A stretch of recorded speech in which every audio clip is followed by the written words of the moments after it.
This says gas mileage is the number of miles you can drive on a gallon of gas.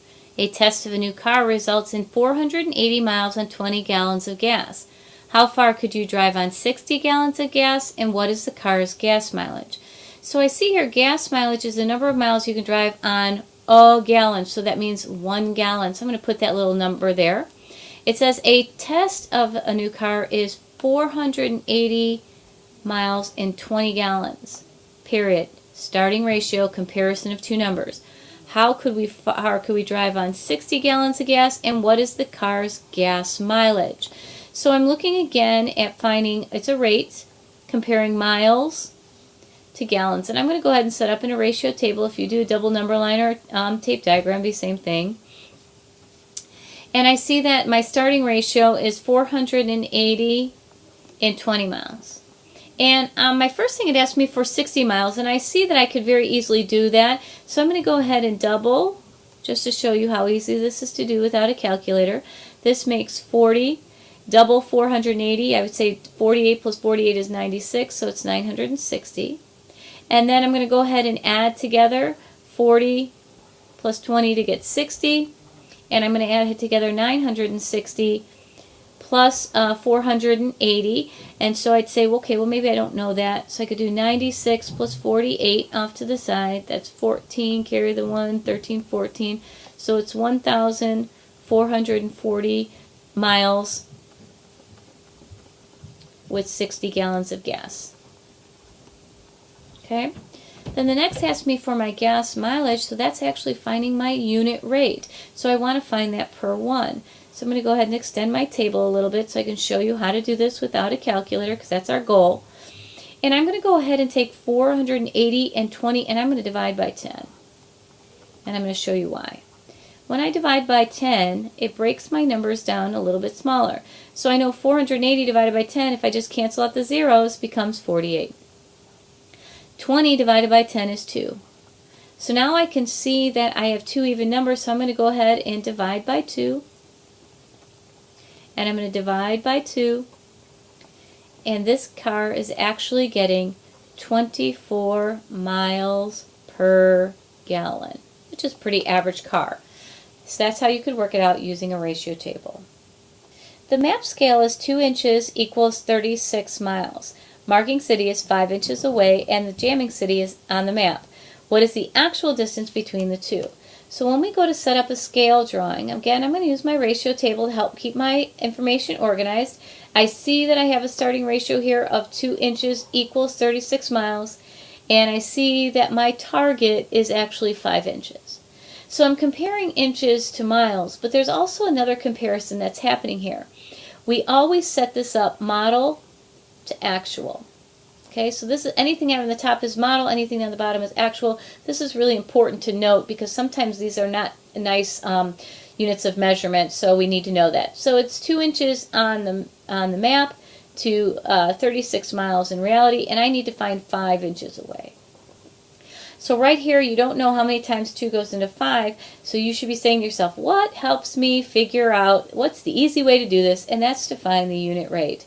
So I'm going to divide by 2 to find 1 inch, and I'm going to divide by 2 to find 18. So for 1 inch on the map is 18 miles, and now I can work my way up here to say, well, times 5, and I can times 5, and it becomes 90. So 5 inches equals 90 miles. So they're actually 90 miles away. A portion of a map with cities A and B is shown. The map uses a scale of 1 inch equals 30 miles. You are making a map with a scale of 2 inches equals 15 miles. How far apart are the cities on your map? So I see right here that I have two ratios going on. I see 1 inch equals 30 miles, and I also see 2 inches equals 15 miles. And I also see that I have 3 inches over here. Okay, so what's going to happen here is you have to kind of think through this because we want to know on your map, which is going to be this 2 inches equals 15 miles.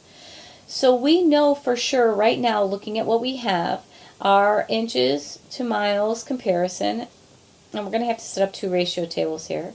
You have 1 inch is 30 miles. And on this map, okay, we have 3 inches. So I know I can do 1 times 3 and 30 times 3 to get to 90 miles. So the actual distance is not going to change just because we changed to a different scale. So we're going to use this 90 as our target for our next ratio table, because now our map wants it to be 2 inches is 15 miles. And my target is 90 miles. I'm going to put this off to the side so we can work this table a little bit.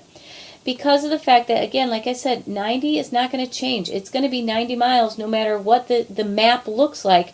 These two cities aren't going to change just because we changed the scale. So now we're going to go ahead and work towards our target. So I'm going to double, so that means times 2. Times 2 makes 4 inches is 30 miles. Right here I can do times 3, or I'm going to double it again just because I want to have some fun with this table.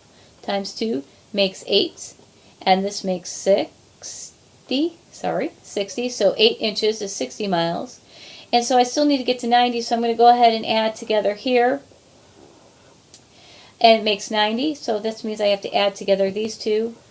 Makes 12. So on my map, the cities would be 12 inches apart. The blueprint for Marino's living room has a scale of 2 inches equals 5 feet. The family wants to use a scale of 1 inch equals 3 feet. What is the width of the living room on the new blueprint? So this is very similar to the problem before. I see two ratios here. 2 inches and is 5 feet, and 1 inch is 3 feet. And I see on my drawing that this is going to be the next number that I need to use. So again, once I find out how big the living room is, then I can go back and work to find out what's going to be on the new blueprint. So we start out with inches to feet. And again, this is model to actual. So I'll put M and A there just to keep us fresh with that. And it's 2 inches is 5 feet. And the model says it's 6 inches apart. So I'm going to go ahead and double times 2. That makes 4 inches. And I'm going to double again times 2 makes 10. And I'm going to add together 4 plus 2 to get 6 inches. So I'm going to add together 10 plus 5 to get 15 feet. So the living room is not going to change its dimensions, but we are changing our scale. So our model to actual now, still inches to feet, and it's now going to be a 1 to 3. But what I do know now is that the living room is 15 feet. So I'm going to go ahead and put 15 out here. And I'm going to double times 2, so that makes 6. I'm going to double times 2 makes 2. I'm going to add together 3 plus 6 to get to 9. And I'm going to add together 2 plus 1 to get to 3. And then I'm going to add together 9 plus 6 to get to 15. So that means I'm going to add together 3 to 2 makes 5. So on my blueprint of the new blueprint, the width would be 5 inches. And that's how we would change it.